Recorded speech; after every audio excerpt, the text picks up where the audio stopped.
everyone. Today we will be going into our final episode, episode 3, self-discovery.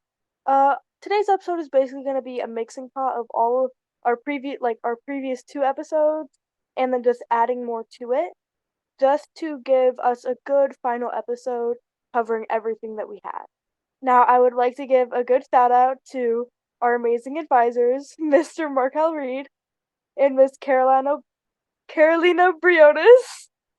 They have been absolutely amazing for us this entire time, and they have helped so much with the podcast. They are the only reason we have been able to do any of this, and I am so grateful to have both of them. Now, just to start this out, our conversation of self-discovery, I want to talk about what are some things that you are not doing right now that you wish you were able to do. For me, it's definitely it's things along the lines of having more free time to myself and being able to do more for myself. Like reading, because reading is a big thing that I used to love, like, a lot. And for a very long time, I haven't been able to pick up a book. I haven't had the time, and when I do have the time, it's more of a stress factor than anything, because I just want to turn my brain off instead of like concentrating on something, but I want to be able to get back into reading again because that was the biggest part of my personality for like 5 years. That's the only reason people knew me because I was the book girl. So I do kind of want to adapt into that again. What do you think, Addie? I would say, um, like self-acceptance, so along the lines of getting back outside in nature, um, and just allowing myself to be more intuitive and, not as strict on myself or have many, um, expectations, but just to be able to do something because I enjoy it, not because, um, I am thinking about how it's gonna affect me, but just, like, living more presently in the moment. I'ma just bump in, What I need, well, more faith, I would say. And like you said, self love, just appreciating myself. And like Alex said, putting myself first, actually. I want to, like, you want to read, I want to run, I want to read again too. I want to do it without feeling like the pressure to do it just because I want to escape, like you said. I want to do that just because I love it. I already know I love it. I just need to do it because I know I want to. Now, just to expand on that, is there something that you feel that you need in your life that you just haven't been able to get because of the circumstances that you're in right now or that you were in? For me, it's definitely just I need more like me time that isn't focused on making sure other people are like as good as possible. And I want time by myself that I can feel not like I that I'm not feeling guilty because I'm taking time for myself instead of being around other people and helping them. So I definitely need that in my life. I would say, like, going back to, like, what Anna was saying, for me, like, I've been really trying to love and trust God, but it feels so difficult when I'm struggling to love and trust Adelise. And, I think, Anna, you raised a great point, it's so easy to escape reality sometimes by kind of, um, pushing away, like, what's really happening on inside, like, our emotions and whatever inner conflicts that we have, like, to the side or to the background when there's, like, something that we're, like, putting, like, a mask on ourselves to, like, hide from it. But I think really I honestly would, like, love to hear, like, what you guys think about just, like, this idea of, like, identity and sort of, like, the identities that, like, we wear, and has your identity, like, changed over time, or what parts of your identity do you feel like are you, and how are you able to separate those, like, pieces, like, who you are and who you aren't? Uh, well, for me, I guess you're right, like who you are and who you aren't. I need more peace. I need, Mm, like you guys keep on saying, more me time. And part of this self discovery is like discovering myself each minute of the day, like seeing what I'm capable of, what has happened. And I already know what I'm capable of, but sometimes I'm just in doubt. But mm, I know I can do it. And so mm, yeah, just more peace. I need more peace, more me time. I honestly have struggled with identity because I can put on so many different faces for different people when I need mm, to. Like I can be super defensive and just like attack people, like not like physically attack, but like be very defensive about things going on when I need to. But then I'll be like the sweetest person ever to a random person that I never met that I just want to like me. So having different identities has I feel like it's a struggle that everyone has because there's so many different circumstances that you have to put on a different face in to feel safe. Because I think the biggest thing, especially for people who have gone through traumatic experiences, is they know that in like certain settings, you cannot be defensive. You cannot like be argumentative or anything like that because you'll put yourself in an unsafe position. And in other circumstances, you can't be a polite person because that may like seem like you want something. So it's definitely like a give and take that a lot of people have to go through because they are able to read a situation and know how to act off of that. But also a big thing with me is sometimes I get it wrong. Like I act the wrong way in the wrong situation, and then that has negative consequences for me because I'm always going back and forth between different parts of myself. And I feel like that's something that I definitely need to explore more is trying to have a balance between all of my different like personalities, you know? I love that. I agree fully.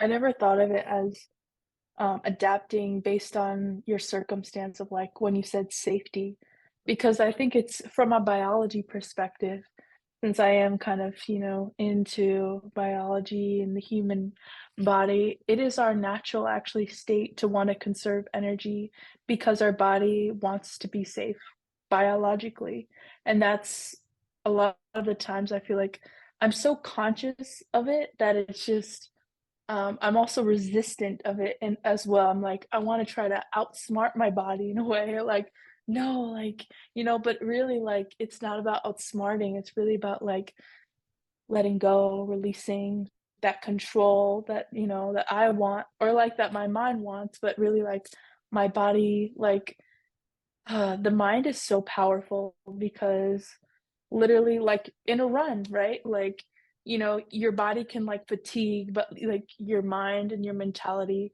like, can propel you forward and, like, really that's like coaching, right? That's literally like mental coaching, strengthening, and building resistance. Um, so yeah, you mentioned a great point about, like, safety. Never thought about it like that. Like, actually, do I feel safe to be myself? Am I allowing myself to explore my identity instead of let it be defined by one thing? See, another thing that like I think really helps like being comfortable around people is like our inner circle, the people who you are most comfortable with, and trying to find the person that you can be your full authentic self with instead of having to switch back and forth because you feel unsafe or too safe or just like you're just yourself. There is no back and forth. It's just a steady personality. But even then, I feel like sometimes like that person because of how like your mindset is, you'll scare yourself into not being safe again. At least that's how I am. Because with a friend that's been my best friend for the longest time, I will like there will be times when we don't talk because we live in different cities, hours apart, and we're just not in constant contact. I'll be like, does he hate me? And then I will like be afraid to talk to her like I normally would. because even though she's my best friend, it's like, but is she really? Or is she just fake? So I think the insecurities that at least I have deeply affected how my multiple like personality traits have have to like change between people is because I'm insecure about who I'm safe around. I just have to piggyback on that. I have to emphasize the importance of learning to feel or prioritize yourself, because if you don't prioritize yourself, I many times also doubt like the people around me. Do they actually, are they genuinely like true to me, or are they just pretending? And that's why like I feel the that we need to prioritize self-discovery, because if we do not prioritize ourselves, we will feel insecure almost in every situation. And all I gotta say is that you guys have very wise words. Yeah, just to add something, I think, like, this idea of, like, putting yourself first is kind of challenging a little bit for me because, um and I don't want it to make it like, "Oh, I put other people before me," because I feel like we live in a world where that is glamorized, you know? Self um, like, selflessness is, like, glamorized in a way, and I'm not trying to glamorize selflessness, because sometimes, um, it can leave like, well, I care about others, but, like, I don't care about myself, and it's, just kinda where I am, I guess, in a way, like, trying to really, like, take care of myself, but not glamorize myself, like, find that balance like you were talking about, like Alex, because having that inner circle, I feel like I'm finding is actually more important, not only to my benefit, but, like, to their benefit, which also makes me feel like loving myself by loving others. And not that I'm dependent on it, but I think just from a young age, like, it's just kind of shaped me into, like, who I am and how I feel most loved is, around children, and I think I've just been able to, like, kind of follow that in a way where I can be having the worst day ever, but then a kid can come up to me and just, like, I don't care, he could say anything, he could be mean to me, and I could just smile at him and, like, it's so interesting how, like, people can change your entire trajectory of your mind, and then that shapes how you think about yourself and also how you, like, perceive the world, like, the colors become brighter, everything's aligned, everything's in harmony when, like, your mind is in harmony. So, like, cultivating that peace, like you said, Anna, is, like, so important, um, and, it also takes, like, that will and that, like, action to step into it, even especially when it's uncomfortable. So, yeah, you both are wise, and, we can also be accountable for ourselves in this journey, and knowing that we don't have to be perfect, and we don't have to, um, build up this perfection that we've, inherited from our circumstances either, right? Like, we can allow this journey to unfold however it goes, um, and, still take, like, ownership through, like, reaching out and, like, admitting that we don't have all the answers. I think that like that mindset is the best mindset to have is like I don't have all the answers and I'm allowed to ask for help because I know that one of my like repeating behaviors that I deem as negative is I struggle to ask for help, but like to change that, I believe that asking for help and actually reaching out to people when I need it would is like so beneficial to everything, not only to like my mental health, but just to my growth or like overall just who I am as a person. And then like things that I've always done are things that I want to get out of because I want to grow more. So I think that that is a mindset that is like healthier to adopt than like I need to do everything by myself. I need to be independent. I need to be alone to be able to be safe. Because I think that people who have gone through circumstances that have made them unsafe feel like they need to be alone and independent to stay safe and to keep themselves safe. But asking for help and finding a good inner circle that makes you feel safe, I think is the most beneficial thing you could do. Obviously, I'm younger, I could be wrong, but like right now where I am, finding my inner circle has helped me tremendously because I've begun to grow. I've been able to feel safer, and I think that it just made me a better person. Next question. I think that just summed it up perfectly. That's why. Yeah, that's so fair.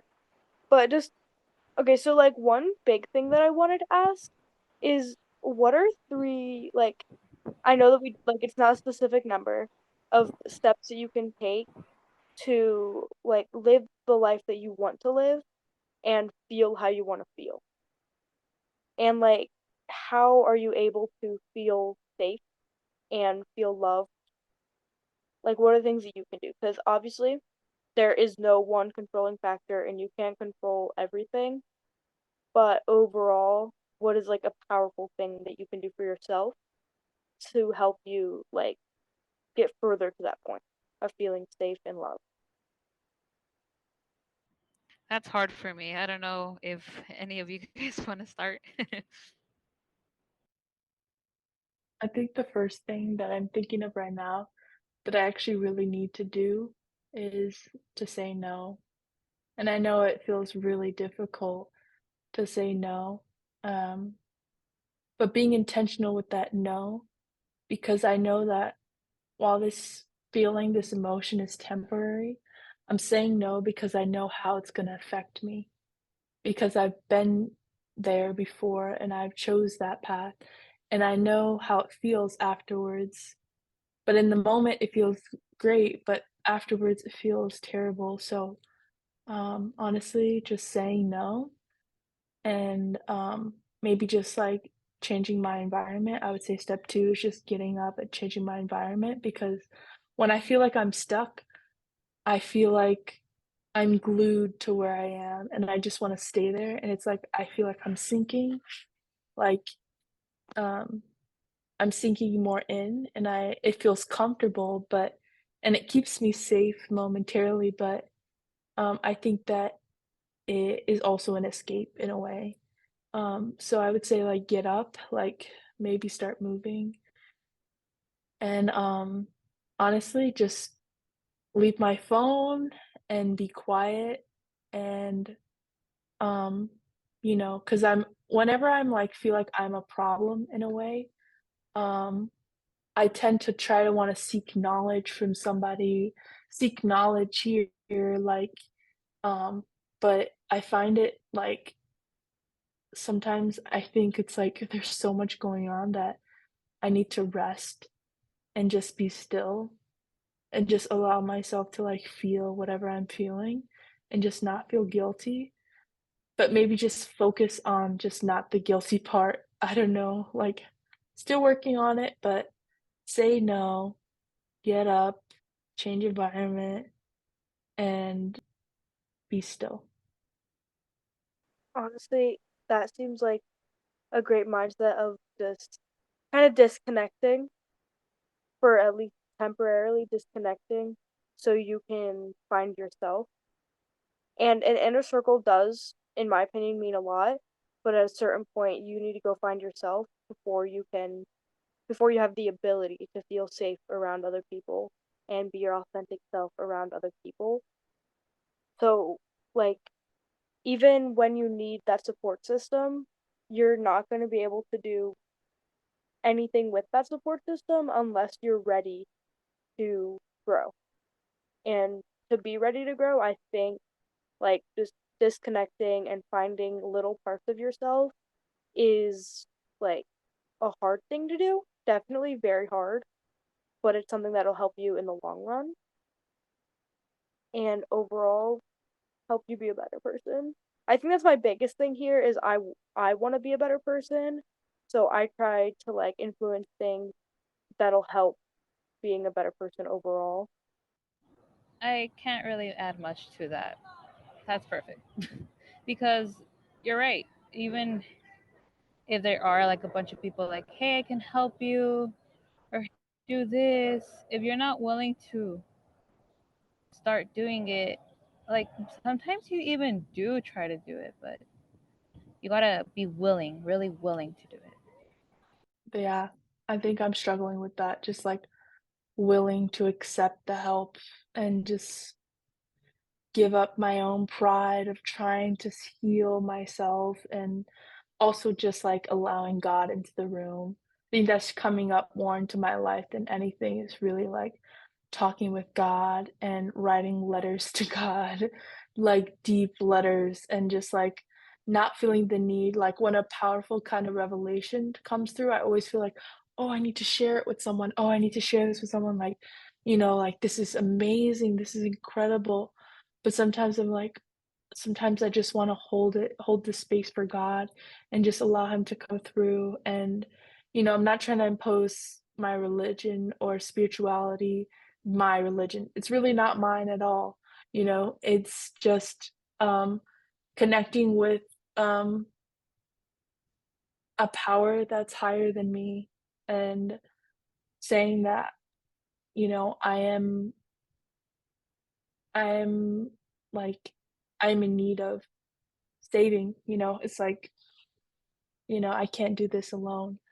And, like, knowing I can just talk to God at any time is, like it's interesting, right? Because we're a species that needs to see to believe, and I'm also no exception, you know?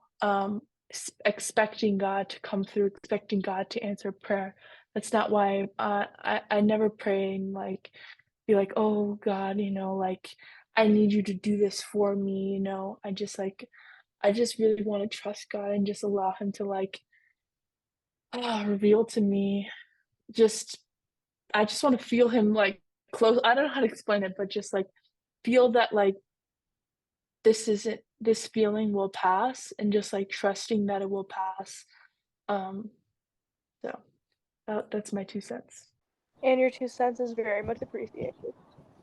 It is. Now, just overall to wrap this up, I want to give another thanks to our amazing advisors, and I'm gonna call them both out because I think that this is their podcast too, and they should definitely turn their cameras on and come out and just make themselves Please. known because they're a big part of this podcast. Yeah, I'm really thankful for Markel and Katarina for, starting this podcast last year in the midst of all of our transitions in life and also outside of this podcast, like, thank you for, like, reaching out to me and, like, wanting us to, like, come together even though we're literally from different states, different time zones, we've got different things going on, relationships, drama, crises, like, we're just a mix of everything, so you never know what you're gonna find in this bag of people, but, you accept us, and also, like, you guys, like, Anna and Alex, like, it takes every person, like, every person is valued here, it's not like one person is holds the leg up for this. I mean, we actually all hold each other up, and I think that's the most beautiful thing, it's like, not one single person has to carry this weight, this pressure, this burden, like, we all are just here for each other. At least I'm here for you all, and I feel safe here, and just thank you. Yes, thank you very, very much. Thank you. You guys have done so much. This is our therapy session. Free, by the way. Not we don't have to pay for it either. Exactly. It is beautiful. You build such good relationships. Free therapy session. You can vent out. Markel will give you some good advice. Carolina, Addie, Alex, they're all here for you. Yes, Markel's wisdom has helped us all through everything. Aw. Well, aren't y'all sweet? Thank you. Um, and I will say, thank you all in terms of the audience. Thank you all for listening. Thank you all for hearing their stories. I think, something we pride ourselves here with Scholar Advisory Committee, primarily the Scholar Voice podcast, is it's a platform that our scholars get to share their truths, but they also get to build community amongst each other. I think something that we've tried to do here is grant them the opportunity to really decide what do they want to talk about specifically around their experience, as well as share with others across the nation. It is a blessing, it is a privilege, it is an honor to be able to help them develop this platform. I hope you all enjoy. Please watch all of our episodes, and we want to thank you for watching this episode. And stay tuned for more.